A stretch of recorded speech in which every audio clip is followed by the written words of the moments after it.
In today's video, we're going to be taking a look at Pennyroyal. One of the things I find interesting about In Utero is that a lot of the songs on In Utero were actually written before Nevermind was even recorded. In Utero, of course, being released in 1993, and Nevermind in 1991. Pennyroyal was written in 1990. Remember Kurt Cobain's old house in Olympia that I visited in one of my other videos? Well, that house, 114 Pierce Street, is where Kurt wrote many of Nirvana's biggest songs, including Pennyroyal. In Kurt's own words, quote, "Dave Grohl and I were screwing around on a 4-track, and I wrote that song, Pennyroyal, in about 30 seconds. And I sat down for like half an hour and wrote the lyrics, and then we recorded it. The song is about a person who's beyond depressed. They're in their deathbed, pretty much. One of the famous lines from the song is, 'Give me a Leonard Cohen afterworld.' That, Leonard Cohen, was my therapy. When I was depressed and sick, I'd read things like Malloy Dies by Beckett or listen to Leonard Cohen, which would actually make it worse. Some people believe that Pennyroyal is actually about Kurt's heroin addiction. Heroin users tend to take laxatives as a mean to combat the constipation caused by taking opiates. The line in Pennyroyal, 'I'm on warm milk and laxatives,' may possibly be a reference to that.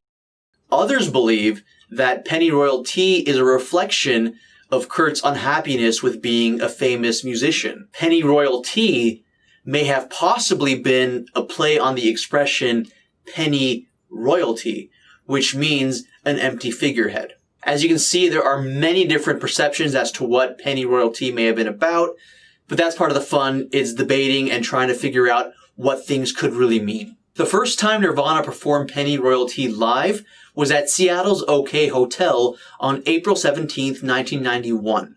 On October 26, 1992, Jack Endino, a friend of the band who also produced their first album Bleach, as well as several songs which ended up on Incesticide, he recorded some new demos with Nirvana, including 2 unfinished takes of Pennyroyal. They were unfinished mostly because they had no vocals. It was just an instrumental. Most of the demos that Jack did with Nirvana in October of 92 were instrumental.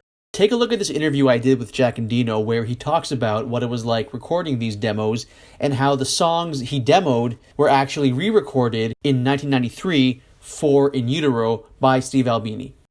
I've heard rumors that you were considered to work on In Utero. Is this true?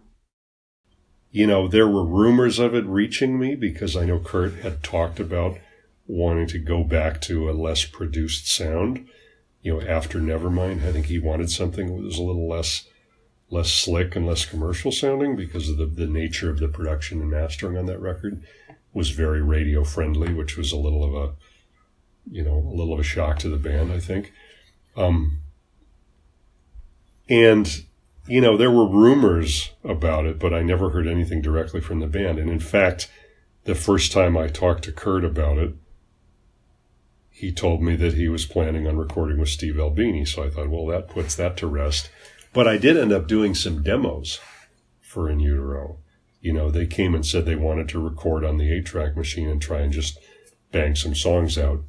And unfortunately, we did 6 or 7 songs, and Kurt only did vocals on one of them. Do you remember which song that was? It was "Rape Me." I think it's on the box set, actually. And the other stuff we did is instrumental, and most of that got released as part of one of the In Utero deluxe reissue packages. I think it's the CD version, has got some of those instrumental demos, you know, tacked onto the end with some other miscellaneous odds and ends. But no, I mean, the first time I heard about it, it was Kurt telling me they were going to record with Steve Albini. So, you know, that put the rumors to rest for me right away. Steve Albini recorded the final version of Pennyroyal in February of 1993, but Kurt and the band were not really satisfied with that particular recording. They felt that it could have been a little bit different.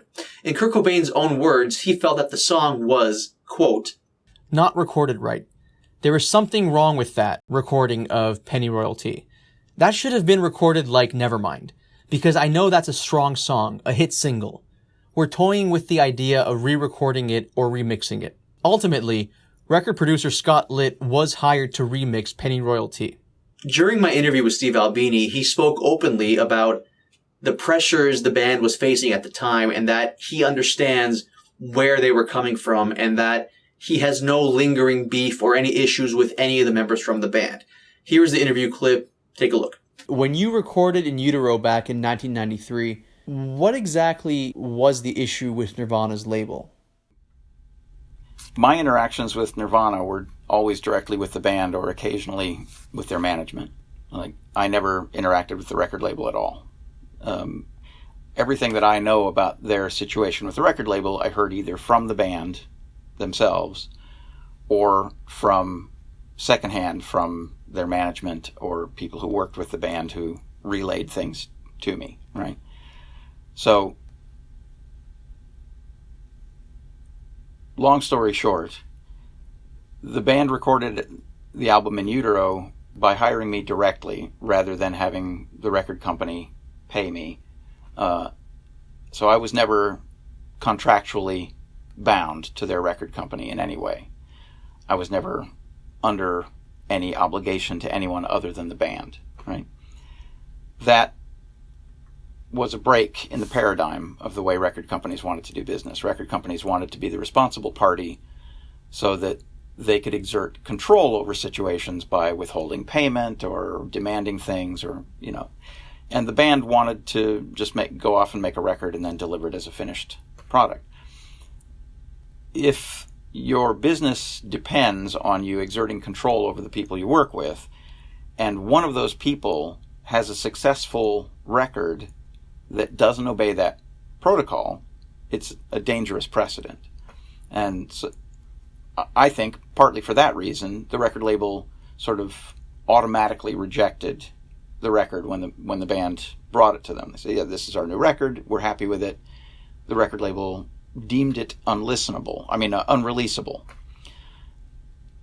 I know that the record label considered it unreleasable because I immediately started getting calls from journalists who were getting leaks from the record company. And one of those phone conversations was, I just got off the phone with Gary Gersh. He says he can't release the new Nirvana album and it's your fault. Would you like to comment? So it went to the very highest levels of their company, up to the very highest levels of the Capitol or Geffen or whoever it was at the time. There was an effort to shut down that record and make the band do it again. The band dug in their heels to an extent. They said, no, this is the record. We like the record. We want to release it. They had some minor complaints about some of the songs and they wanted to remix them. There were 2 or 3 songs that were remixed, but the record that ended up in the stores is the record the band wanted people to hear. And they released a record that they were proud of. Nirvana were peers. We were sort of the same scene. They were in an unusual circumstance in that they had gotten famous, but I still considered them peers. I considered them part of the same circle that we had all grown up in. So working with Nirvana was not intimidating in that respect. The pressure that they were under, was immediately apparent to me that they were in a different world in that regard. There have been several brief periods where different idiomatic elements of the underground or the legitimate music scene have been brought to the surface and have been sort of skimmed by that industry, the mainstream industry. And that sort of culminated with Nirvana becoming the biggest band in the world. And Nirvana was a band very much of their local music scene, very much like peers with and fraternal with all of the other Northwest punk bands. When they became successful on an international scale and became a huge phenomenon, then that sort of started a feeding frenzy with the big record labels, where the big record labels were trying to find other unpolished gems in the underground music scene that they could turn into commodities like that. When that feeding frenzy died down and all of the bands that were plucked from the underground into the mainstream like very few of those had any measure of success in the mainstream. Pennyroyal Tea was released as a single in April of 1994. However, shortly after Kurt Cobain's untimely death on April 5th, 1994, Pennyroyal Tea was recalled. There is some speculation that the single may have been cancelled partly because one of the single's B-sides was I Hate Myself and Want to Die. The last time Nirvana performed Pennyroyal Tea was March 1st, 1994 in Munich, Germany. The March 1st show in Germany would ultimately be Nirvana's final show, unless of course you include the various reunions Dave Grohl, Chris Novoselic, and Pat Smear have had. I've made an entire video discussing specifically what a potential long-term Nirvana reunion may look like. If you're interested in that video, it's listed in the description box below. When it comes to Pennyroyal Tea, Germany is also relevant because in April 1994, when Pennyroyal Tea was cancelled, retail versions of the single had already been made and distributed in Germany. And there was a little bit of controversy about this because those German-made singles were all recalled by Nirvana's label, who then destroyed them, but some copies of the German-made singles were quietly kept by various German retailers despite the recall. A similar thing happened in the UK where a promotional CD for the Pennyroyal Tea single was also recalled, the UK pressing surviving in even smaller numbers than the German ones. And of course, we can't talk about Pennyroyal Tea without discussing MTV Unplugged. Nirvana's MTV Unplugged performance took place on November 18th, 1993 at Sony Music Studios in New York City. And of course, one of the songs they performed was Pennyroyal Tea. The band experimented with how they wanted to perform Pennyroyal Tea, at one point even trying it in a different key with Pat Smear on backing vocals. But by the time the show came around, in the moment, Kurt decided to just play the song by himself. And it became one of Kurt's most memorable performances. What do you guys think was Kurt's best performance? What do you guys think was Nirvana's best performance? If you do like Nirvana, again, please make sure to subscribe. I have a lot of Nirvana-related videos here, and there's a lot more coming. Thank you for watching.